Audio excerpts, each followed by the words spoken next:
Hi everyone, welcome back to Coffee, Books, and Rain. I certainly have coffee, we always have books, and we actually have rain coming in this evening and I think all day tomorrow. So I intended to be productive today and I absolutely was not, which I think is totally fine. It's kind of a long weekend this weekend and my puppy is doing a little snort on the bed. So if you heard that, I guess you're welcome, and that was from Argos. So he's having a little bit of a tussle with the bed. It's the cutest thing. Anyway, so we weren't as productive as we planned to be, but we were productive in the ways we kind of wanted to be, I guess. Got my workout in, got some reading done that was really good. Didn't get anything finished today, but I do have some things that I'm going to review today. And one of the things that I am so incredibly excited to review is The Lich Before the Darkness. Now, I did finish this one about 2 days ago, but I just finally had the chance to sit down and review it. And so I want to thank Timothy Stormcrow, who actually personally sent this to me. He reached out via my email, asked me if I'd be interested, gave me the spiel, and honestly, it sounded amazing. So I was utterly interested and I loved it from beginning to end. I cannot wait to get more. There's got to be more in this series because the way they leave it, I am so incredibly intrigued. So there's a host of things and hosts of ways this book can go, this world can go. I 100% put this book and what could potentially be series into maybe let's see, Simon R. Green's Nightside series, perhaps. Maybe not quite that dark, but along that vibe is probably a good thinking point. Even the Dresden Files, that's what I was thinking of, Jim Butcher's Dresden Files.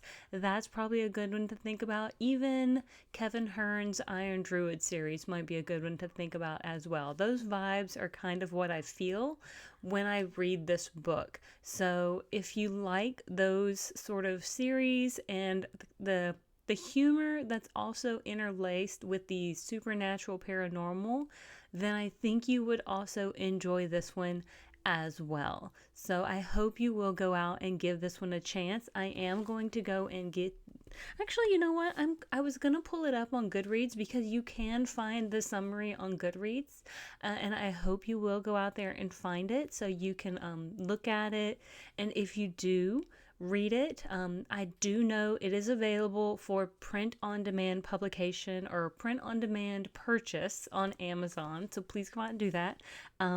But please leave a review on Goodreads or anywhere you purchase it. I do plan on also leaving a review on Amazon as well because I would love more people to find this book. So, the fates of Aisling, Eric, and Maeve are entered. It's like when you say a name and then you say it in your head and you say it fine and you're like, yeah, that's a perfectly normal name, and then you go to say it out loud and you're like, wow, I know I've said this name before, but now I feel very awkward saying this name. It's either Aisling or Isling.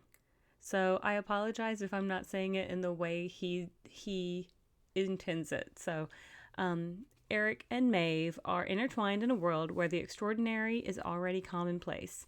Aisling confronts daunting challenges in her new job as an investigative agent within the Department of Investigations and Discoveries. They also call themselves more like myth men. You can kind of think of them like maybe Paranormal FBI, but based in, it seems like, the UK. And Eric, blessed with the unique abilities to communicate with spirits, navigates a reality replete with ghostly presence, learning his very existence. I promise I will learn to read one day. Will change the course of history. Maeve, after being murdered, resurrected, and then fired from her job, is forced to confront the demon she was sacrificed to and start a new career. Their stories weave together to create suspense, action, and mystery, set in a world where gods walk and earth and monsters ride the bus, with a new take on some classic creatures from popular folklore and how they would cope in a modern world. So, Aisling, she is more or less hired by a werewolf, and it's really, really cool. There's also Oswin, there's Roland, and there's a couple other individuals as well, but she goes to work with them and they do like a dream job interview, and she doesn't even really kind of pay attention to the fact she's waiting in the interview. And this is kind of like opening scene as she's waiting for the interview in kind of the waiting room, and she goes into the interview, and they kind of like, oh, no, just kind of relax, just kind of tell us about yourself. And she's like trying to do it in a very interviewee sort of manner, and they're like, no, just be yourself, it's fine. And I guess something happens and she kind of gets offended or something like that, and they ask her to do something, and then she can open the door or catch a pin, and they're just blown away. They're like, whoa. And she's like, what are you guys talking about? And then she's like, oh wait, I'm dreaming. And so apparently she's a very lucid dreamer, somebody who can manipulate her dreams. I will say that I'm also an individual who is a lucid dreamer who can usually manipulate her dreams as well. I also dream in color and can smell things as well. And I've also found that I can hear music as well that doesn't often exist. I can tell you a song that I've heard in dreams before, and I'm just like, okay, well, that's interesting. But I'm also able to manipulate things in my dream. So it was something that felt like kindred to her. But she's a very cool character, and I really liked her because she takes to this job like a duck to water. She had a goth phase when she was in school, so she's not super, I guess you would say, freaked out by anything. I guess she's a little disconcerted by the fact that some of her coworkers are revenants, which is more or less kind of zombies. And there is a particular moment that they ask her to do a certain task, which she is a little uncomfortable with. I'm not going to spoil that point for you because I think it's kind of, I don't want to say a hazing point, but let's just say there's a couple things she's got to do along the way. And really cool. I really love that aspect. And I also love the fact that this book doesn't focus too heavily on any sort of really romantic entanglement. It really focuses on kind of like just like, I don't want to say the action, but the character interactions. So we don't have to focus on romance to have character interactions and to have character like growth and connection. So I really like that. And Maeve has a friend named Michael, and he seems like this big hulking guy. He's the one who pulls her from the mire after he goes and retrieves her after she's been pretty much sacrificed to a demon. And this is also not a spoiler, but it's kind of introduction to Maeve. And so Michael uses this particular candle that he uses from the job that they were working at. And I know this candle has a specific name, and I'm certain that folklore or mysticism could probably name this particular candle, and I'm drawing a blank on the name of the candle, but I know it has a name. But anyway, he uses this candle, he goes and finds her, he's able to pull her out, and she comes back. And so I do wonder, is Maeve intended to be a witch-like character? Like, is she intended to be like a witch? Because she seems to have some sort of seductress siren, like maybe not siren sort of ability, but seductress sort of ability. But anyway, after she's fired from her job, and Michael is too, they kind of start working together in a sort of freelance position, freelance sort of way, in a similar fashion, it seems, to where Aisling and her friends are kind of working in a more official capacity. It seems like Maeve and Michael are doing a little bit more of a hack job at it. Maybe doing it a little bit more like, oh, you need a hitman, maybe we got you sort of thing. Oh, you have a ghost in your cellar, okay, we got you sort of thing. Off the books, perhaps. You don't want it reported. Maybe that's when you call Maeve and Michael. Like you want it a little more official. Maybe that's when you call the Mythmen and the Department of Mysteries and Investigations. So maybe that's the two sides of the coin. And if you really have the big bucks, that's when you call Maeve's previous employer, Philip, who seems like a real D-bag. Like he just seems like a real piece of crap, just so to speak. Just Witchfinder General, I've run across, I haven't in real life, I've never run across a Witchfinder General except for in a couple of books, and the one time I think I did run across one, it was really funny. So needed a sip of my coffee, but anyway, the book is really good. Going into Eric. He's a very mysterious character, and I don't want to give too much away because, of course, the back of the book doesn't give too much away on that point either. But let's just say he's really kind of a linchpin kind of character that a lot of things are going to happen around him. And I think more is going to come from that point as well, especially as if we're going to continue this series, I think more is going to grow from that. But because the back of the book doesn't dive too much in it, that's where I'm kind of trying to skirt the topic, I guess, a little bit.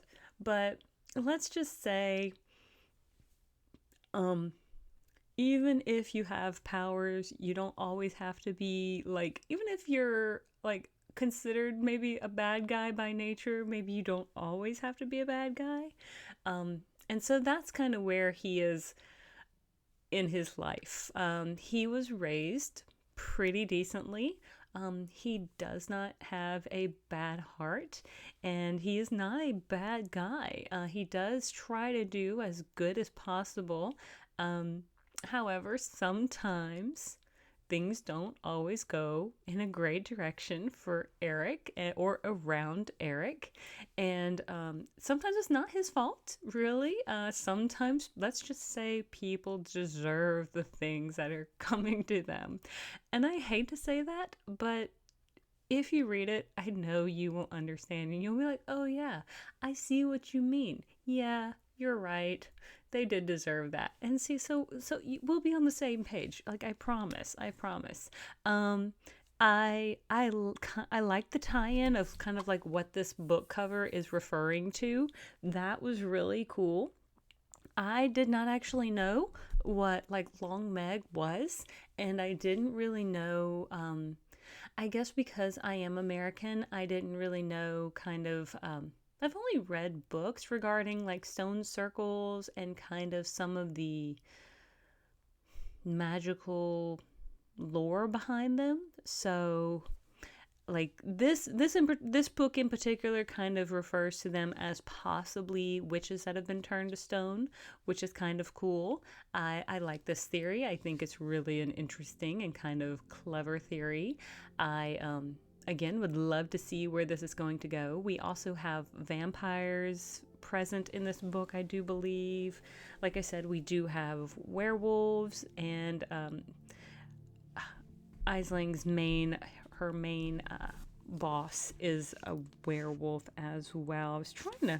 I just blanking on his name, but we do have him as well. Then he's really cool because we do see where he has to bring in Dolph, who has to train a new werewolf who is just turning Dean. I just got to that chapter, and it's kind of a cool chapter. I did actually put some tabs in my book because there are some in-between chapters called the Elsewhere. And so one particular chapter is a boy who gets possessed by a demon, and I'm not going to dive into that too much other than just kind of saying that. I will talk about another little Elsewhere chapter about a brownie in a hotel, and an Elsewhere chapter with a Chiron who is a centaur. And let's see, what else do we got? I mean, I found those Elsewhere chapters to be so fascinating that I really just had to save them because I thought they were so good. I really, really love those Elsewhere chapters that just show me what's going on elsewhere in the world with regards to like magic and the population at large and how they are dealing with I guess these supernatural / paranormal that are becoming more normal.